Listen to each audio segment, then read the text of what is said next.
have to ask you today about the FANG stocks and the semiconductor stocks not performing so well. Why the turn suddenly?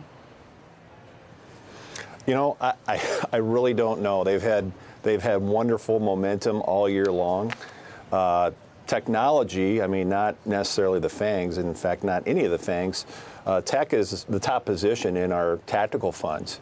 So we still see a lot of appeal. Valuations, I'm not going to argue they're cheap, but on a relative basis in a market in which everything else is very expensive, I think the valuations look okay. There's certainly a lot of momentum there.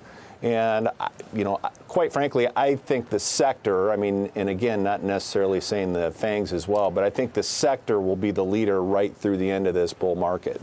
Right, and you have been saying that, you know, but how concerned are you about today's 1.5% drop for the NASDAQ and the, you know, possibility that that might continue into tomorrow and the next day?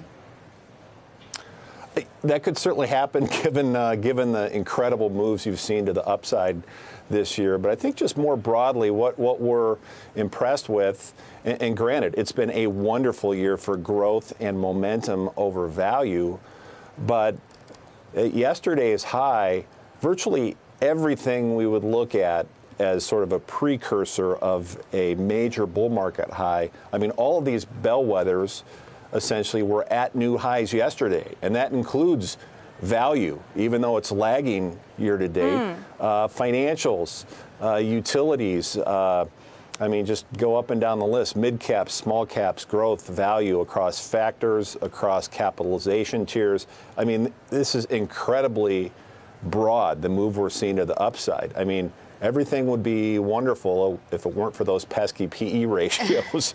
And that's why, you know, I heard your intro in relation to the long-term investment appeal. I mean, I think this market certainly has shorter-term speculative appeal and will move higher over the next 3-6 months at least. But we have a hard time making the case for anything above a you know, a low single-digit nominal return to the S&P over, let's say, the next 8 to 10 years. But that doesn't mean the party's over. I mean, that sorry math has been the state of affairs for quite some time when it comes to U.S. stocks. But that hasn't prevented them from giving us some upside fireworks here.